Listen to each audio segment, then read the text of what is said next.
Good evening, everyone, and welcome. That's all right. All right. Just for the purposes of the recording, I'm going to restart. Good evening, everyone, and welcome to the May monthly event for PMI Canberra. Can I start by acknowledging the traditional owners of the land that we meet on today, the Ngunnawal people? Pay respect to their elders past, present, and emerging. I'd also like to extend that respect to any Aboriginal or Torres Strait Islander people here tonight. Tonight we'll be hearing from Sudesh Dahiya. Did I get it right? Thank you.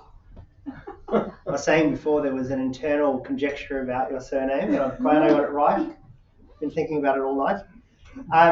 Sudesh is an accomplished change professional with over a decade of experience driving transformation across retail, telecom, cyber mining, and government sectors. With a background in technology and change management, she has successfully led complex initiatives targeting seamless adoption, business readiness, and contributing to ROI. Having delivered nationwide programs in Australia during COVID-19, overcoming previous launch failures and securing successful implementation, Sudesh is passionate about embedding change resilience within organizations, enabling sustainable transformation, and fostering a culture of adaptability. Beyond her professional role, she is an active contributor to the change management community, writing insightful articles on Medium and engaging in online forums to share best practices. She is known for her strategic mindset, stakeholder engagement, expertise, and ability to align change initiatives with business objectives. Currently serving as change lead, Sudesh continues to influence large-scale transformation programs, ensuring smooth transition while minimizing business disruptions. Before I hand over to Sudesh, I just realized I didn't introduce myself. My name is Nathan Ferrin. I always forget to do this. This is the first time I've corrected it. I am the Events and Professional Development Director for PMI Canberra. It's great to have you here this evening. Can I get anyone on the board or volunteer to please raise your hand? So you'll see we have some new faces. A big welcome to you. We have Archana, and Mohsen. Yeah. Welcome. Thank you. I'm just sanity checking. I know we still have some interviews for volunteering roles. I won't announce who they are or who it is because nothing's final. I just wanted to say welcome and acknowledge those tonight from our board of directors and our volunteers, and very excited to have you on board. I'm sure we'll do a little bit more of our welcome after the presentation tonight. Sure. Without further ado, a big welcome to Sudesh. Thank you. Awesome. Thank you. Don't look at the back. I couldn't find any papers, so I believe in recycling. They're all printed at the back, and that's my son's maths work. So. And that's me solving the maths question here. I love mathematics, I love data. Okay, my favorite topic. Okay, think what is the cost of delivering a program which is technically great. The solution is fantastic, but people are not using it. Think about it for a second. When we do transformations, what do you think is the most important part of that transformation? People, right? Then when we do transformations, why do we wait halfway through to bring them on the journey? We save money. Which is also people. Great. We save money. I'm currently in a program. As well. Sorry? You use your own ideas, you don't have to listen to anyone else. Yeah, and currently I'm in a program which has been going on for 4 years. Just because people are not on the journey. So are we saving the cost? Are we actually doubling up everything or tripling or maybe 4 times or 10 times, right? We all know pro-sci facts and stats and everything, right? And we'll go through those, right? So today's topic, I'm very passionate about it. And I was telling Alicia, I'm overly passionate about things sometimes. And I get emotional as well with these things. I'm like, why are people not listening to me? Please listen to me. I can make this work for you, please. But no, it doesn't happen that way. And that's where I think we fail sometimes to listen to people emotionally, and we fail to connect with them. So, basic things. What is organizational transformation? If I say, oh, you know what, I'm gonna get my ERP is very old. I'm just gonna upgrade to the new ERP. Is that transformation? That's not transformation. That is not transformation. Salesforce has come up with a new version of Salesforce. I'm going to upgrade to that one. Is that transformation? That's not transformation. I'm bringing AI into my organization. Is that transformation? Yes, that is transformation, because it's a strategic shift from how we work today and how we're going to work in future. That's transformation, right? We are changing something in the organization to stay competitive in the market and be in the competition.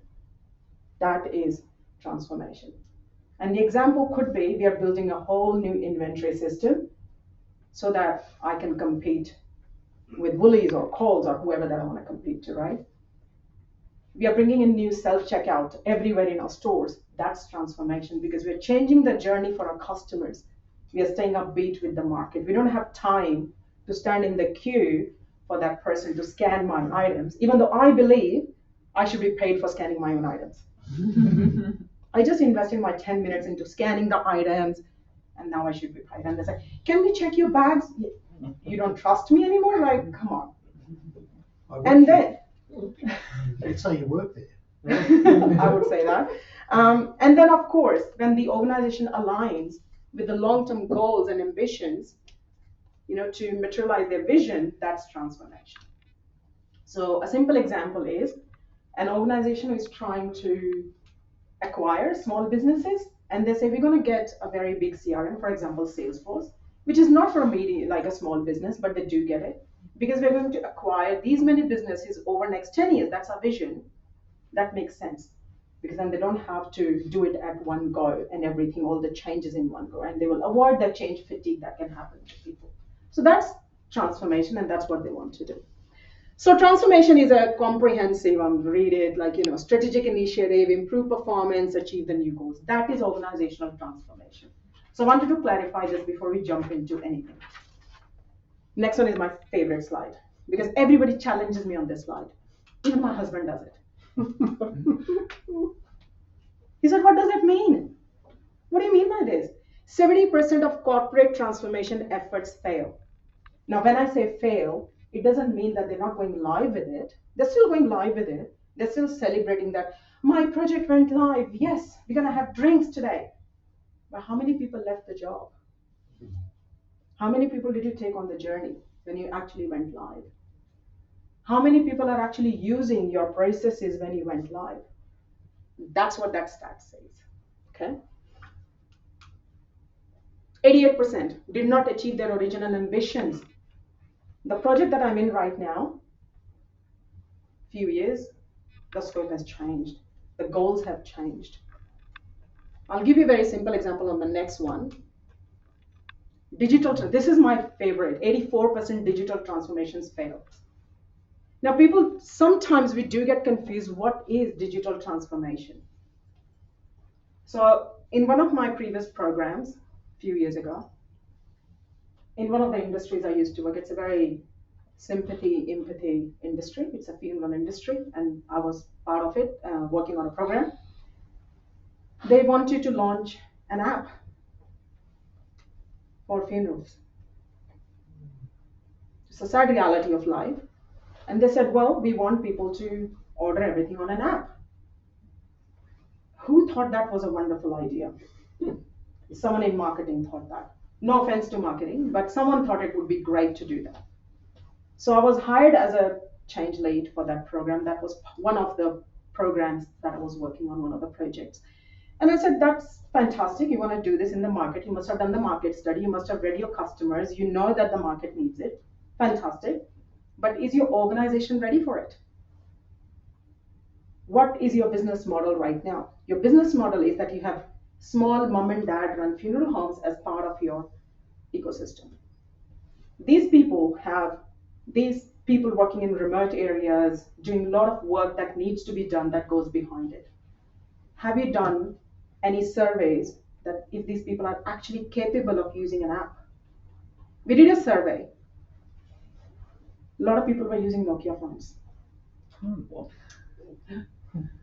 Not even an iPhone. I don't have iPhone, but I have Android at least. So I said, okay, here is the digital literacy of your organization. People who are actually doing the job, they don't even have a smartphone to use the app. How are you expecting these people to accept a job on this app that you're trying to integrate with your Oracle system? And so we're going to send the request, they're going to accept it, and they're going to go and do the job. The phones will stop ringing. Doesn't happen. You're taking what these people are passionate about. These people are empathetic people. They like to connect with people. You're taking it out from them. So can I say that I was responsible for pausing that app? Have you seen any recent apps of No. So I'm not going to say I was responsible. I did give them the stats, that this is what the stats are, right?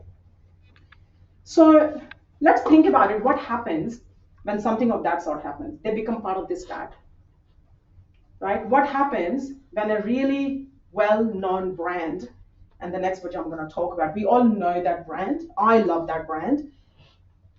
Try to jump into a market, try to expand into the market without taking the people on the journey. What happens? They become part of these stats. And Target Canada happens. So that's our first case study, our first example. Okay. So years ago, Target in US, they wanted to expand because their market in US was pretty stable, stagnant. They were not making a lot of profit. It was pretty okay. They wanted to expand into Canada. And they thought that's a great idea. Let's do that. And they thought that, they're not very distant from us. Culturally, they're aligned to us, which I feel is wrong without doing any studies. They bought 220 leases for 1.8 billion. That was an automated footprint. You don't need to think where we're going to open the stores. You just need to open the stores, right? 1.8 billion. The goal was to move fast, obviously, right? They wanted to scale big, and they wanted to win that Canada market share pretty quickly. I mean, Target is a well-loved brand. It's every middle class. I'm 110% sure everyone has something that we buy from Target. I mean, my kids, I'm like, dude, here's $5. Come on, just go buy something from Target. Or Kmart, right? It's the bribe I give my kids, right? The result was 2015 they exited. They closed their 133 stores. 17-something thousand employees were laid off. And they lost $2.1 billion US. That's a very interesting case study. Their total exit cost was $7 billion. Now, these are all the numbers from the research and studies. So you can take a screenshot and verify these, but I'm pretty sure they are okay. So what went wrong? This is what went wrong. And this is from a change management lens, right? So I've done this case study from a change management lens. So what happened? They didn't do the stakeholder analysis. They didn't do that cultural alignment. There was no mapping. There was no engagement with the staff. Who are these people who are in Canada working? There was no training. There was really, really bad onboarding, which led to a lot of inventory failures. There were a lot of frustrated customers and a lot of operational losses and employee frustration, which is the worst. There was no communication. There was no narrative. And I'll tell you more on this, why there was what happened there. What they did was, they said, we're going to go live with all stores at once. I don't know who does that. I don't know. I wouldn't do that if I'm leading that kind of program. I would not recommend that, especially going in a new market. Even when I was working at Green Cross, and I can name that because they are okay with it. When I was working at Green Cross, we were rolling out point of sale during COVID. Even then, we did not do all 200 stores at once. We went one store, we went 2 stores, went 3 stores. We were so slow with that. And then we went big bang. We went 50 and then 50 and 50. Even then, like, we wanted to make sure that everything is okay. All our numbers are coming out. Everything is fine. This is what they did. Unprepared teams. No, there was no readiness assessment, which is such a big part of change. We do readiness assessment. One of my friends, the friend I'm staying with, he is a very technical person. He does all those BI reports, and I find that very complicated. I understand the basics of it. I can help implement it, but if someone says, "Can you build a report?" I'm sorry, I can't build a report. It sounds very complicated to me. So he's an expert of all those things, SAP and BI and all those sort of things. Okay, so he asked me a question, and he said, "What are you guys doing UAT? What is change got to do with UAT? You're not doing the testing. What are you doing?" I'm like, "We are assessing the readiness. Are people actually ready to test? Is the system, what are we telling these people? How are we onboarding them? And who is interviewing them after UAT? We need to get feedback. Because what they're testing, the reports can be fiddled, right? I've seen that in my programs. Or we tested 50%, we passed 51%. Great. Fantastic. So I always like to introduce. So I was explaining him, and that's what they did not do their readiness assessment properly. The main problem with this Target Canada was that their whole decision making was based in US. There was no local leadership presence, and they had no authority to make any decisions. One of the most important part of change management, and I like to start change management so early on, and we'll talk about it more, is the feedback loop. When you're telling people something, you need to listen more and tell less. You need to hear a lot before you tell them anything at all. And that's what your initial phase works out. You talk to people, you hear out the problems, you listen to their problems, and it could be their problem. My child is so annoying right now. That's what they'll tell you. And I'm happy to listen to that because that would impact on how they're taking that change in the organization. We always take our work home, but we bring home to work as well. Trust me, we do. If I have a fight with my partner and I go to work, I'm like, "Don't talk to me. You want to go for?" "No, I don't want coffee. I don't want to do anything with anyone. I had a fight with the love of my life, so I don't want to talk to anyone." "Oh, would you like to come to training?" "No." "Would you like to come to training?" "Sure, but I'm not concentrating. What I'm thinking is that, and I missed that opportunity of learning. Now I'm left alone with this huge system that I need to do tomorrow, and I don't know what I'm going to do tomorrow, so now I'm freaking out. So I'm taking sick leave now. And I'm like, okay, now I've really freaked out. I think I need to look for another job." That does happen. We take work home and we bring home to work. That's why change management, empathy, and talking to people is so, so important. Our next one is a good one. That's an interesting one. NHS England. So a lot of people know this as NHS IT. So this is before I was even a change manager. I wasn't even sure if I want to go to change management in 2002. I was eating dirt on street, I think, in 2002. Not that I'm that young, but I'm saying even when I was mature in 2002, I didn't know what I wanted to do, right? I wanted to be a singer. I was telling a few people, I wanted to be a singer. I wanted to be a chef, or maybe a teacher, a mathematics teacher, as I was telling Alicia. That's my passion. So NHS England, what they wanted to do was they wanted to integrate their IT. They wanted to help like all the records of the GPs and the patients into this one big system. And that would do, that would connect their 30,000 GPs and 300 hospitals, and they can share information. What a great idea that is, right? I don't have to call my dentist, "Dude, can you send me my x-rays that you charged me $300 last week?" And they'll say, "Why are you going to another dentist? I'm not giving you those," right? This would enable that. I'll give my consent that you can share my records, and people, my dentist, my doctor would be able to access the records, right? Such a great idea. Why did it have to fail? They invested £10 billion and the core goals failed. Really interesting. Even the clouds are rumbling. That's Sudesh, what are you talking about? What is happening here? This is what happened, and you'll see a theme very soon. Stakeholder engagement. There was no planning. There was no centralized planning. There was no frontline input from the doctors, from the GPs, from the nurses, from the clinics. They had the maximum resistance from the clinics all around. Nobody wanted to adopt it. Why? What was the benefit of this? They couldn't understand why you want to do that. There was no behavioral change plan. I'll tell you this, I did one of the programs. You have pets? I have pets. I have fishes. Your pets? Great. Do you go to Green Cross Vets? No.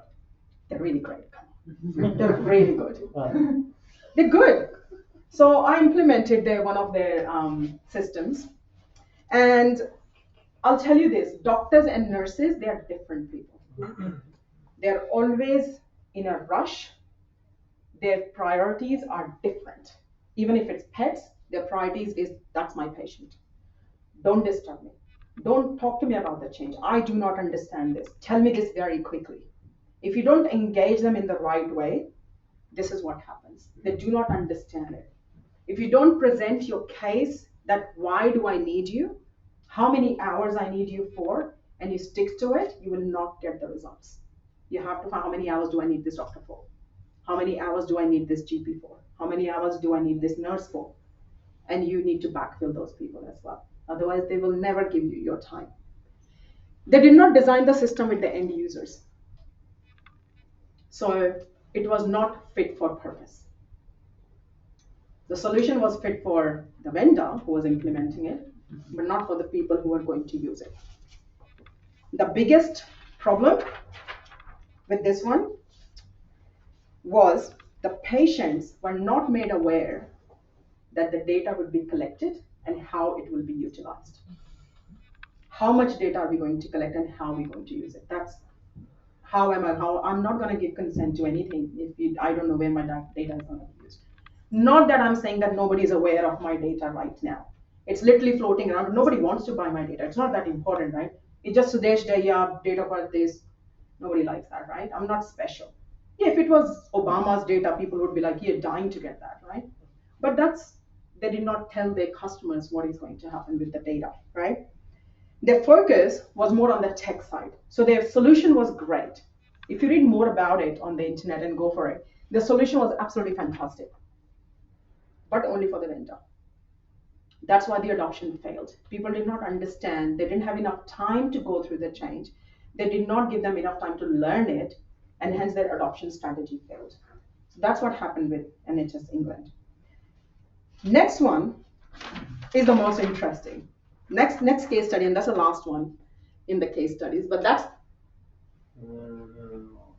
who doesn't know Nokia? We've all had Nokias in our time, right? Yes. Yeah? We all love Nokias. I still love Nokia, okay? And this is my favorite case study. And so 2007, so Nokia had 40% control of the market, right? We all were very proud of owning Nokia back in those days, right? When I was in college, like, I have a Nokia. And then there was a Panasonic fund. It's like, yeah, no, I want to get a Nokia. So we got Nokia, right? But the industry was shifting. They were moving away from hardware. Nokia is known for its hardware, right? You drop it from 100th floor and nothing is going to happen to it. Drive a truck over it, maybe it will break, but that's what Nokia was known for, right? But it was more moving towards that ecosystem of like, yeah, I have Android and I have Google Photos and I have Google Phone and everything is connected, right? Like now if my phone breaks, I get a new phone, the same Google Pixel phone, I log in with my Gmail and everything is there. That wasn't Nokia, right? So what they thought was like, okay, we are moving away from what we do right now. Let's move towards what we can do in the software space, right? So 2007, Apple launches their first iPhone. I never bought it. And then 2008, 2010, Android comes out. I buy my first Google Pixel phone. I still have the photo of it. And we used to make videos in those days. Look at this, I'm opening my new phone. I had that. And then Nokia is still in the top market. People have Nokias, we're still going there. Then Nokia partners with Microsoft, and they thought, okay, we'll use Windows Phone operating system and we can still sustain this and we'll keep going towards our goal. They couldn't do it, and then Nokia was acquired by Microsoft, right? And then their market share fell. They couldn't do anything. They couldn't launch anything. I don't know if there is no Nokia smartphone, right? Nothing. So Nokia dropped it off. They lost it all. Nothing happened. However, what were the failures? But do they still have market share? Anyone uses Nokia? Still Nokia's around. Still buy them as like novelty. Nokia, the employers of Nokia actually reacquired Nokia. funnily enough, from Interesting. Microsoft. Microsoft sold it for a penny back to the employers of Nokia. And when was this? 5 years ago. Oh, 4 years ago. interesting. Very So interesting. they initially came out with Nokia phones, and now I think they've actually sold their consumer division, and they do more like actual telecommunications infrastructure. Nice. Yeah. Nice. Nice. So, here's a funny thing. My dad is about 74. He still has a Nokia. Back from, I think, when I was in college. Still has the same Nokia. I don't know how is he using the SIM card. I'm like, how are you using it? I don't know. I have no idea. So my mom has a smartphone. And I told Dad, I said, Dad, you can get a smartphone too. No, I love my Nokia. Okay. I'm like, do you play the snake game still? It's like, no. Okay. Great. So what failed for Nokia? Their trend response, they were very slow to respond to the trend. They were not fast enough. Their culture was very hardware, very engineering mind people. I remember in those days, a lot of people, like in India, top engineering people used to go to Nokia, right? Yeah. So if anyone who is from India, we are very passionate about engineering degrees. There was only one choice, do engineering or do nothing. If you're not doing that, you're not doing anything. So anyone who is from the top engineering who is really smart would go to Nokia. My dad would say, you know that person, they are hired by Nokia. Great. Fantastic. So that was Nokia, but they were all engineers. They were not this ecosystem like iPhone type people, the Apple type people. They wouldn't understand that how we can build that ecosystem. There were very mixed messages from their leadership, very fear-based leadership.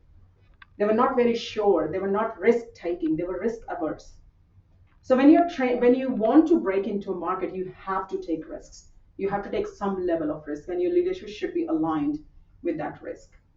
So I've worked in a project in the past which went on for a while because the risk taking was so low. They didn't want to take any risks. And then you can't go live. You have to take risks. There is always going to be some failures. You can never say that, okay, we have a change manager, we have a project manager, we have a program director, we have this, and we have 10 testers and this, and it's 100% gonna pass. It would never happen. That's a reality of programs and projects. It's never 100%. They couldn't understand where they want to go. Their employee engagement was really low. They were not clear what the goals were. They were internally, people were not aligned. They did not know, like, I'm an engineering person, where am I gonna go with this? Where is the company going? And that's where they lost that morale of their people. And then people were let go. There were a lot of people resigned, a lot of people were let go, and that's how Nokia slumped to 4% market share back then.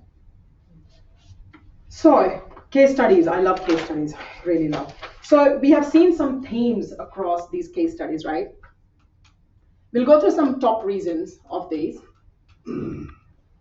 These are the top reasons of any failures that we have discussed so far. It's a lack of focus on people. And I say, whenever I plan my change strategy, I do my change plans, I give myself lots and lots of time and lots of hours. So I need to sit down with people, have those coffees, have those conversations, get that buy-in, get that feel from that group. How is this change going to go? Because you get a lot of information from them. The experience from the past changes. If in the past they've had really sour experience, you need to be very careful. You have to be prepared, really prepared to listen to and how you're gonna get through that resistance. Lack of comms and engagement. So comms never work in a way that I'll tell this person and they're gonna pass it on. I'll tell this person, they're gonna pass it on. You have to make sure if you're gonna follow that strategy, you're actually holding that person accountable for doing it. So how are you measuring that? So if you're gonna say, okay, head of marketing is gonna give information to the whole team of like 40 people. Fantastic. Which meeting are they gonna do it in? Can you be present in that meeting? Not talk, just listen in and see if they're passing on the message and support them if they want you to jump in.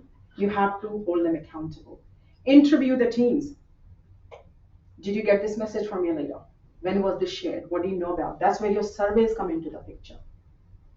You do iterative surveys, not just once or twice. You don't do it once like, do you know about this change? Yes, I know it. Are you willing to do it? Yes. You have to do it iteratively. And when do you do it? We'll talk about it when we talk about those artifacts and deliverables.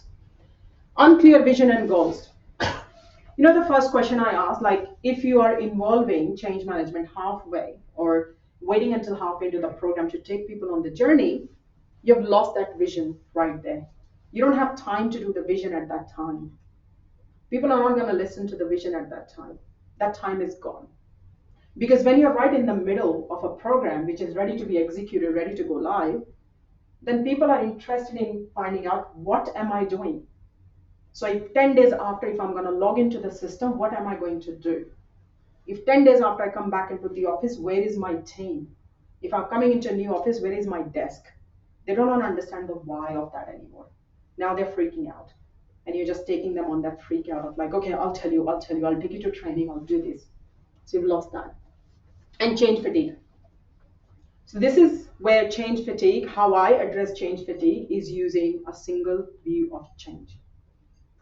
I'm not sure how many of you have seen a single view of change, but I'm very passionate about single view of change, where what I do is I sit down with the leaders, with the managers, and I say, okay, what other changes are going on in your organization? And I build a very big calendar. And I look at, okay, where my SMEs are, where my teams are impacted, where are we coming into with this program? And that's when I would know where the change fatigue is going to be. It's not about just that one program. Your adoption doesn't depend upon that one program being used by people. It depends upon, if they're going to adopt it, is how many other changes are going on in that organization at the same time for these people. And they will prioritize those changes as per their own convenience. Because there's so many changes. They can pick and choose, right? They can say, well, I'm sorry, I don't have time for this, I'm going to do this. And that's where you need to have those conversations, very difficult conversations, like, we cannot do all these changes at once. And if the organization still decides that, no, we're still going to do this, okay, no worries, but you have to raise the risks. Sometimes our job is also risk mitigation, and that's the only thing we can do at sometimes. We cannot do anything. The only thing we can do is, okay, here is a risk, here's the mitigation I'm offering. If you're not happy with the mitigation, you're happy to sign up on the risk, then this is the outcome that is going to be. And someone can accept that, right? Okay, so that's too fast. So we've spoken about project phases, high level, right? Mm-hmm. People may use different languages, but high level words, like these are the phases, right? You initiate it, you plan it, execute it, control it, and you close it. Okay? Here is a lucky question, and there's no prize for this because I know everybody would know the answer. Where do you think change managers get a seat on the table? Which phase? Execution. You do not win $1 million, but great answer. This is where we get a seat on the table. This is where we get a seat. And what are we expected to do? Which cupcakes do we want? Which restaurant are we going to do a project celebration or a get together? Change manager gets to decide that. That's great, right? What are we missing out? That's a result. We get resistance. We don't know. They don't know us. Who are we? We came in that execution. We're going live in 2 months' time. Who is this person who's talking to us about the change? Why should we listen to this person who's telling us, hey, you know what? After 3 months, when you log on to Salesforce, you will find these things. What is Salesforce? Why are we doing this? Nobody understands that, right? Low adoption, no buy-in, future change fear, of course, because they're like, oh, this was just dumped on us. Nobody understands why. This is my favorite. Culture of they. Who knows the culture they? The culture of they. You know when you hear those water cooler conversations? I love water cooler conversations, by the way.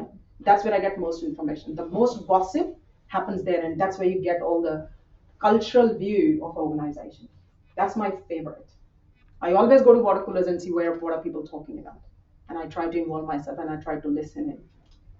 Their culture is when you say, oh yeah, they did it. They is the leaders.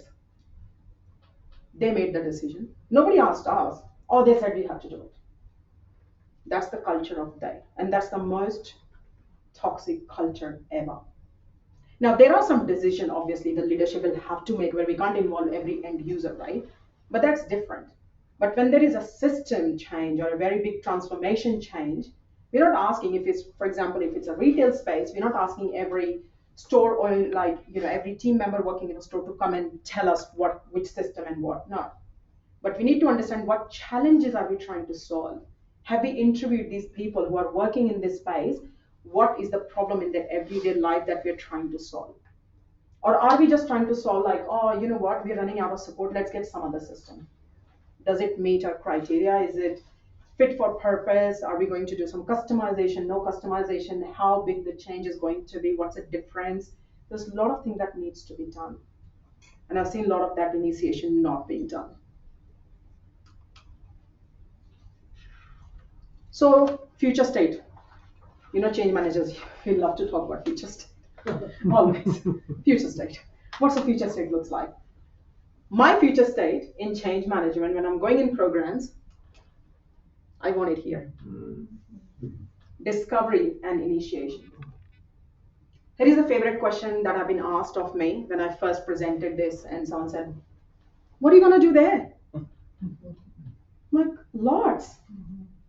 I can do lots there. I'm not just doing comms. I'm not just organizing cupcakes and drinks and restaurants. I do a lot. If you have run a project before and if it failed adoption, I would get you early buy-in. I'll find people in the room who are there for that change. I will also find people who are going to resist this change because they will ask all those questions and we'll okay, that's where the resistance is going to come from. They will not contribute positively to the conversation, but they'll definitely ask the question. And as change managers, it is important for us to know the framework, definitely. Know your ad cards, know your quarters, know your, the curve, everything. Reading the room is very important. When we go in workshops, and this is my take on it, I'm a very big fan of Simon Sinek. A lot of people know him, right? I was listening to him once, one of his talks, and he said, the best thing to do when you go in a room full of leaders is to speak last. Don't be the first one to speak in the room. Always listen to everyone on the table and then speak. Because then you would heard everyone and you have digested, you have processed everything, and then you're asking the right questions. If you ask prematurely some of the questions, you would lose that traction from people. So when I go in workshops, even for my change workshops, I give people 10, 15 minutes, go around the room, I put the questions and I ask everyone to speak on those questions, everyone to contribute on those questions. And then I know what are we going to talk about. And I do deviate from my workshop a bit. I do cater for those questions and the answers they've given and see how I can address those. So what do? We do all of this. We get the leaderships in there, and when you start doing this early on, that's when you'll understand which leader is actually pro for this change and which leader is going to support you through the change, which leader is going to talk actively about this change in any town halls, any meetings, who's going to be there standing next to you in the roadshow and actually going to talk about it. That's where you get this. If you come here in the execution, that vision ship has sailed. You don't have time in the execution to tell people this is the vision of this program. Because when we are doing the vision, we need the leadership to be aligned. Because when people deviate from the program and they say, oh, I don't know why we're doing this, you need to bring them back to that vision. Remember this vision. I start all my change workshops, all my meetings that I'm controlling with the vision of that program. Remember, this is the vision of the program. This is why we are doing this. We are not doing this because we are going to get 10 new processes from Salesforce. We're doing Salesforce because of this. And I don't work for Salesforce. I'm not doing it for free for advertisement. I'm just an example of Salesforce. Because I did that recently at Channel 7. So I remember Salesforce. It's on my mind. I did Salesforce. But there's a reason we are doing it. It's not just because we want a CRM. Okay, just do it. Let's get it, right? Because our salespeople are already managing the sales data in Excel spreadsheet. What do we need Salesforce for? They're managing it. We're still making money. We're still profitable, right? Channel 7 is still minting money, right? I mean, no, I don't know who watches TV these days, but still on their digital platforms, they're still doing great. But why do we need Salesforce then? Right? So that's the vision that comes into the picture. And the result of this is we get enablers. We get people who are going to enable that change for you. I always remember one thing, I'm not the face of the change. If I'm running a program with a project manager, program manager, I'm not the face of the change. I'm in the background, I'm enabling people to be the face of the change. These people are going to talk about the change. The leaders, the managers, they are going to talk about the change because we know for a fact people listen to their leaders, not to a change manager, not to a project manager, to their leaders. We get chances to do optimization because if you're stuck in a cycle of adoption forever, if it's going on for 4 years and people are still not using it, we're still struggling, we never get to optimization. We never get a chance to think, how can we do this process better with this new system? So we never get that chance. Vision and the culture of we. When you take people on the journey from the beginning, they feel part of the process. They feel involved, they feel respected for the knowledge that they have in the organization. They don't feel that things are being dumped on them. And that's where we get the culture of we. They said, yes, we did this. Yes, we were part of this workshop. Yes, we made that decision. Oh, I remember that decision being made in that workshop. I have notes. So we want people to feel part of the journey. You'll always get resistance. There's always going to be resistance. But it's not resistance just because they don't want to use that particular system. There's more to the story always. And that's where your interviews, your surveys will come into the picture. That's where you will sit down with them, have a chat to them, be their friend. Have a chat to them. What is going on in their life? There could be something that is stopping them from adopting this. So, simple example, moving office. My office used to be in Central Station. Now it's moving to Alexandria, for example. Well, I don't want to go to Alexandria because where I live, Central is closer to me and I need to drop my kids in the morning. It's not like I'm resisting that new office. Of course, I like a flashy new office. But I'm sorry, it doesn't work my lifestyle anymore. So what are you going to do for me? How are we going to solve this problem? That's what we need to listen to. That's what we need to solve for. What are people going to struggle with? And there's always solutions. Maybe we can offer them extra work from home day. Maybe we can offer them fair discounts. Maybe we can offer them Opal card. Maybe we can offer something. Something can be offered, right? So we can always offer something.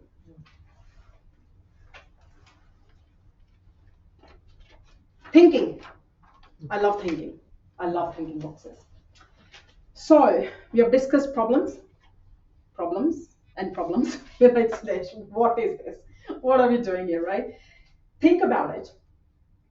If organizations are not involving change management early on, is it Tom and Jerry we are playing? Or is it like the classic, the chicken and egg thing? I don't know, my son said the chicken egg thing, the classic, I don't know. The chicken came first or the egg came first, I don't know. Is it that? So what I'm trying to say here is, and this is very casual, I'm not prepared for that, I'm going to ask some questions here. The question here is, are we failing to provide value in the beginning as change managers? And organizations have gotten used to like, oh yeah, they can't provide value here. Let's just move on. They can only do this comms, this and that. Is this what has happened? Or are we saying the organizations are so immature that they just cannot understand that we can actually provide value there? They've never looked at it. I think it's the latter. It's the immaturity of the organization. We have never been given that proper opportunity, engaged in those early phases in number of programs for us to show that value. Right? So what do we do in that initial phase? So if I ask myself, okay, Sudesh, we're going to start this discovery workshops from tomorrow. Come on in as a change lead. What am I going to do? What would I do? Let's discuss the change artifacts that we can do in those initial phases. Because this is where you would say that this is the value I'm going to provide you. So if you have a 3 months of discovery, at the end of 3 months, you will get all of these. Because at the end of the day, they're paying you money to do something, right? They're not just there for you to have coffees with people Just to do that, you have to deliver some tangible outcomes at the end of those 12 weeks or 16 weeks, right? That's the usual discovery phase of a program, right? Your stakeholder map. So when you go in these workshops and sit down, when I was working at Channel 7, I sat in this workshop for hours and hours. I was understanding the stakeholders. Who are going to be my early adopters? Who is actually going to talk about this change with me? That's where you find those people out. If you go in execution phase and say, are you happy about this change? I don't know, just tell me what I have to do tomorrow. Can you just tell me when do I log in? Where are my login details? Just tell me what do I have to do. You're not getting those early adopters. You're just getting people to log in. That's what is happening, right? Your high-level change impact assessment. So this is where you'll find out how many teams are impacted, how many people are impacted, and you'll see what's that high, medium, or low.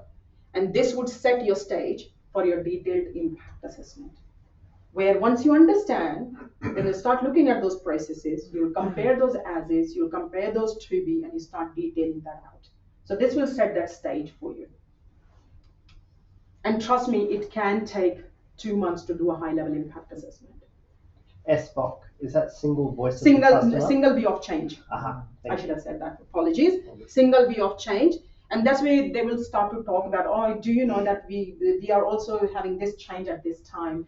Do you know that we are also changing our IT, all our laptops are being changed, and we are doing this, and we may not even have the access, or we are implementing this new cybersecurity training at that time.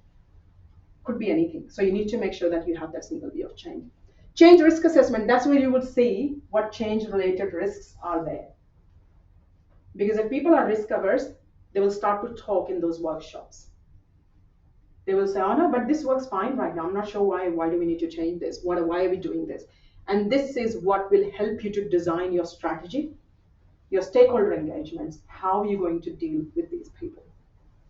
What resources do you need? Someone says, oh, I'm going on leave. Oh, well, I'm going to have a baby next year, so I'm not even going to be here. Why do I worry? No, you need to worry about it, because you need to transfer this knowledge to someone who's going to be there in your position so that they can do their job. So you have to be here, and you have the knowledge. You have it here. You will outline your change strategy. Like, you start thinking about what my strategy is going to look like. Because you don't deliver your strategy until you're into the planning, right? That's when you deliver your change strategy. So this is where you will say, what are my guiding principles going to be for my change strategy, right? Where I'm going to find the support for this change strategy. Who is going to support my change strategy? What my approach is going to be. Best. I love this one. Should have been the number one, but I always like to talk about the best thing at the end. Your culture, the teams, and the people, and you scan everyone. You sit down and see, okay, who is talking? What are they talking about? Who is going to resist? Who is going to be with you? You scan people and you make notes, and you don't share those notes, people. Don't share this with anyone. I don't share my private notes with people, except in that change.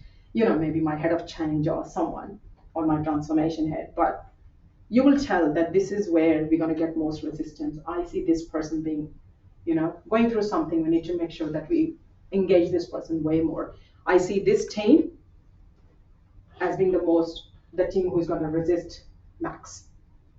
And they're not resisting, again, just for the sake of resistance. They have lots going on, and that's how they're going to resist. So you need to find, how do we get through to these people?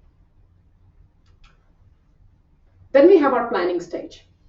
So I'm not going to go through all of this, because we all know what we do in planning stage, right? We do our change management plan, we do our communication, we do our detailed impact, risk. The most important one is the benefits realization and adoption measurement framework. So this is where you look at that business case, and in your discovery, you look at, okay, what is the problem that we're trying to solve? Trust me, when you look at the benefits realization, it is not equal to just the monetary value that a project is going to deliver. It is also how many people adopted the solution, how many people did not leave the organization, how many people are still there with you on the journey of that optimization. There's way more than just that monetary value. Because that can still happen even if people leave the organization, that can still be delivered. They do have contingency on the top, right? So that can still be delivered. Yes, we wanted to deliver this under $1 billion, we did it. Great. How many people left? If 10 people left, what's the cost of rehiring and then re-engaging people, retraining them, all that cost that needs to come in after that. And a lot of time that's not factored in.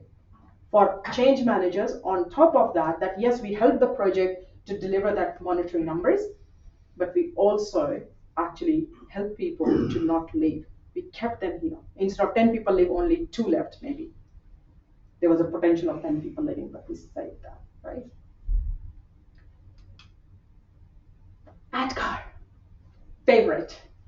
Because you must be thinking, okay, you've spoken about the project phases, but how does that align with ADCAR, right? Now we all know ADCAR, I am assuming, but ADCAR is one of the change framework that we use, and it's never linear. Only that arrow is just wrong. But I think it looked good on the picture. So I was like, it's never linear. People can go from awareness to desire to back to awareness. They can go from knowledge to back to awareness. They can literally go from reinforcement back to awareness. Like, what? Why did I do this? Why did I actually stay here and did this? And then you take them back. Remember the vision of the program. That's why you are here. Okay, so it's never linear. And I don't rely on just one framework to do my strategy. I rely on few to create my strategy. But your discovery and initiation aligns with awareness. I love to be challenged if someone says, no, in execution we do awareness. No, we don't. Execution, we are telling people which buttons they're going to press when we go live. We are not telling them why we are doing this. Awareness is equal to why. What you're telling them in execution is which buttons to press is training. You're getting them ready for that training. You're giving them basic knowledge that this is what your change is. You're going into the details of the change. You need to go back to the vision and the goals of the organization and the strategy of it. And then desire knowledge. Your planning continues through awareness, desire. Your knowledge and desire continues through execution. Then it's very one-on-one with ability control and reinforcement and closure. My favorite one. So this is my favorite quote from John Kotter. We all know who John Kotter is. One of the most renowned person who has written a number of books on change management. He understands change management. Transformation is a journey, not a destination. As I tell my child all the time, that it's not, you're not running a sprint, it's a marathon. So slow down. Change management is the compass that guides us through that uncertain terrain. So we are not dragging people on anywhere. We are guiding people through this change. We are guiding our leaders through the change. We are guiding our leaders how to talk about that change. It's not that they're not aware. They're leaders, they're in a leadership position for a reason, right? But they have different goals. They prioritize on the base of what they have to deliver in their BAU role every day. Change is not on their mind. They want to say, okay, fine, yeah, you want, okay, great, okay, business case done, but we need to tell them how to talk about this change, how they can support their people. We need to give them time to do this. And that doesn't happen at execution phase. That happens from the beginning. You need to align your leadership from the beginning. If you make them aware in advance that I would need you here, here, and here, they'll be prepared to give you time in those days. If you go them at execution, like, I need to run a roadshow next week because we're going live in 8 weeks, that's not going to happen. I can never get my CEO to talk about a change in like a week time. Here's a talking points. Can we talk about this? No, that's not going to happen. They may not even be in the country. They may not even be in the state. They have to develop their business. They need to make sure the company keeps growing, right? So this is a very small thing in their life, but we need to make sure that we prioritize it for them and say, can we talk about this and why they need to talk about this? And they will know it and they'll support you. And that's it from me. Thank you.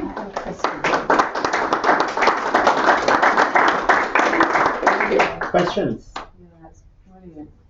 Really enjoyed that, Sudesh. Thank you. Do you think this is in terms of change maturity, there's an opportunity, because you talk about educating our leaders, but in terms of change maturity, there's a big gap in, so back in your slides, we talk about the initiation and why we're here. Do you think there's a great opportunity to actually get all the leaders in the room and talk about this, because they've got a very tiny 110%. view of what change is. Absolutely. And there's a lot of pain for change managers trying to sell that concept that all that work that you talked about, I don't think they've got an idea. Yeah. And there's this, in terms of, getting that maturity, Absolutely. established. So it's like another piece of work that needs to happen as soon as you 110%. land. Absolutely, and that needs to, if the change maturity is so low in an organization, then they usually a project which is run in parallel to bring that maturity up. And that means bringing your leaders on that journey. When you say usually, that doesn't exist. So it's I've been lucky into organizations that we had it. Yeah. Optus has a very mature change practice, and we used to have leaders in the room and we'll talk about changes. But we approached it in a way without saying that you don't know what change management is. They know what change management is. They're aware of it. They're fully aware of it. What we would do is that this is what's happening in these core teams of yours. And we would like your time here, here, and here. And then they'll ask you questions. Why? Why do we need to? Because people listen to you. They don't listen to us. And that's 110% correct. That maturity needs to be uplifted in most of the organizations. It's like a separate piece of work It I'm is. looking at doing. Absolutely. You would be running those like why it is important for leaders to be engaged in the change management. That's what you would be looking at doing. Thank you. I have a question. Go easy, Sam. So I look at kind of project management as a kind of orchestrator. Mhm. They just can't be everything, even if they want to be. It's highly impossible. However, if a project professional, either it could be new or somewhere there, at whatever maturity stage, if they want to include of change as one of their skills, or if they want to go in a big way of change, what would you advise them? For the project managers, am I getting your question correctly? Yeah, correct. Are you Either project manager or even any other, let's say there's a startup, Mhm. if they want to go the change way, what would be your guidance? So your question is if they want to break into the change management and want to adopt that as a career pathway. How did I start? I'm trying to remember my own journey. Like I was in a lot of instructional designing, a lot of training. You have to find a great mentor who can mentor you in that space. Yes, certification is definitely important. I don't think so. Anyone asks me these days, do you have a certificate or not? Because once you gain the experience, then the certificate doesn't matter. But in those initial days, they will ask you, okay, do you have? Because if you're going to build a machine, you would need to have that basic knowledge. What are you trying to like? You have to have understanding of ADCAR. You have to understand of those, quarters model and some basic understanding. And working with a change manager just on like, okay, I work for free. Can I just come and work with you for free? Just to understand this change landscape, to understand change management. Because nobody would give me a break. I was newbie. I don't understand change. Nobody wanted to give me a break even as a change analyst. And it's a Tom and Jerry game. If I don't gain experience, I'm not going to learn it, but I don't know it, so I'm not getting a job. So I worked for free. And I learned the skill, started learning. And then they got me as a change analyst. And I quickly moved into change management. So a certification is the start, but also in parallel, making sure working with a change manager to understand what it entails, to get that practical knowledge, which when you interview, you can actually say, yes, I work with a change manager and I understand how this works. And not negotiating on how much money you want, to be honest. You cannot negotiate when you don't have experience That's right. if you are trying for a new career path. So yeah, that's what I would recommend. It's true, I forgot about mentors. I had a mentor for ages. Yes, Forgot I about still have a that. mentor. I send in my present, like, what do you think? Is like, oh, okay, this is missing this. And I'm like, okay, great, thank you. So I still have a mentor. And Thanks for that. mentors. So yeah, I was about to acknowledge what Alicia was saying some time back about knowledge of or maturity of the organization or maturity of the even the project manager, program manager. What I've seen so far is many of the places, I see there's a commonality between four roles: project manager or program manager slash architect, change manager, business analyst. I see all the four fighting because there is a common area. It depends on the size of the organization, and all the four keep fighting. This is my role. Business case, I do it. Project manager says the same thing. Change manager says the same thing. Strategic business analyst says the same thing. Architect says the same thing. The problem is, whoever has a strong personality. Yes, wins the race. I have a very clear distinction in my mind for all those four roles. I'm very clear on what a change manager should do. So I always, whenever I start a program, I would always go to my solution architect once I've done some basic research on okay, what the program is, etc. I would go to my solution architect, can you show me the solution? Not how it works. I want to see the architecture of it. I'm like, what do you need that for? I'm like, I want to understand where the changes are. I want to see where the integrations are. And 99% of the time, people think I do not understand those because I'm a change manager. But I do. I come from a technical background. I'm sorry. If I was born in India, I had no choice but to learn computer engineering, okay? I had no choice. I had to learn it. So I'm a technical person. I understand solution. I understand integration. My husband is a solution architect. He supports me, explains me things. So I understand those things. What I do with that is I always create a simple solution diagram. Just with arrows, where everything is going, how those main elements are connected. And I present it to my every team that I'm doing awareness for. I'm not taking them in detail of it. I'm not saying, here is the integration which is going to do this, this, and this. I understand what this team needs to know and which integration I need to focus on. This is where your data is going to change. This is where your data is going to flow. This is the system you sit in, but your team sits and work and plays in this system. So you will be impacted how these guys are changing and it will impact your work. So showing them bigger picture will complete your detailed change impact assessment. They will always give you more. They'll always tell you more. Always. So I always have that handy. So that's how I work with solution architects. So I don't take over there like I'm going to draw this diagram. I'm just no. I know Azure and I know no. I don't know all of those things. I don't even try. Right? That's not where I'm going to go. And I know what BAs do. They're really good at that analysis work. What I am good at is I'm good at comparing that as is and to be and simplifying it for my end users and what's in it for me. That's what I do. I'm not taking over business analysis. I join their workshops to understand, but I'm not taking over their role. So Then there are education piece. exactly. And then project and program, no, I don't want to go there at all.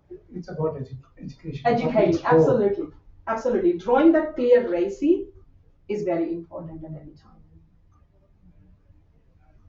Can I just ask about the model in the agile environment where you've got agile teams and that working, and you have that discovery phase? Where should an OCM be involved in the agile parts? In every sprint, they should be involved. Because every sprint, you're bringing in some kind of change, right? So that's how you are taking people on the journey sprint by sprint. And they could be like, in this sprint, these people are not impacted. In this sprint, these people are impacted. So you are involved in every sprint when you're there. I did an agile for an app. Yeah. Yeah. So as we were going, I was You mentioned UAT before, and I know there's demonstrations that occur as well in agile Yes. sprints.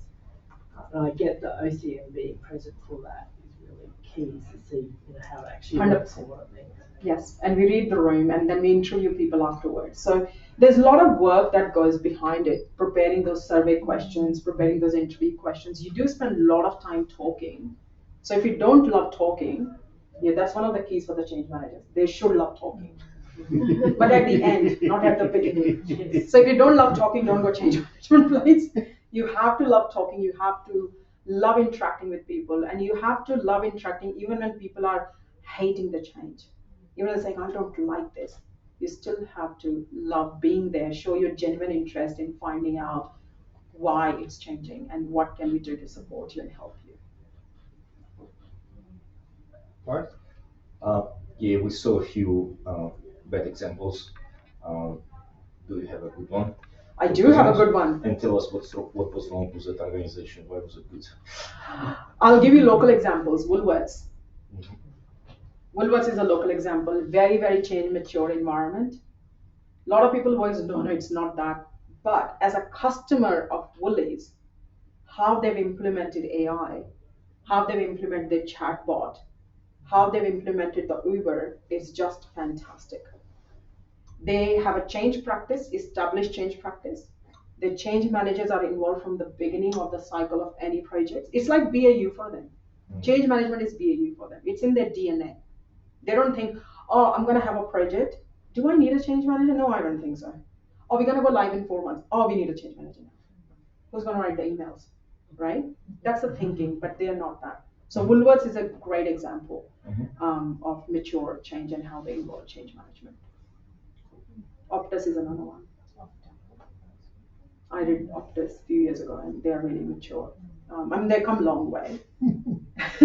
Sorry, I laugh because I worked for Optus Pay Television at one stage. Oh my God, okay. And it was the Olympics around the year 2000, and the installers had to actually install the equipment in people's houses. Right. And they were so busy, they were fully booked until months after the Olympics had finished. Oh, wow. However, the marketing team was still advertising, Yeah. connect, connect, connect. And people were ringing up only to be told, no, you can't have it. And they went to the head of marketing and said, you've got to pull these ads. Oh, God. And he said, it's your job to manage their expectations. Oh, God, okay. That's right, thanks for that.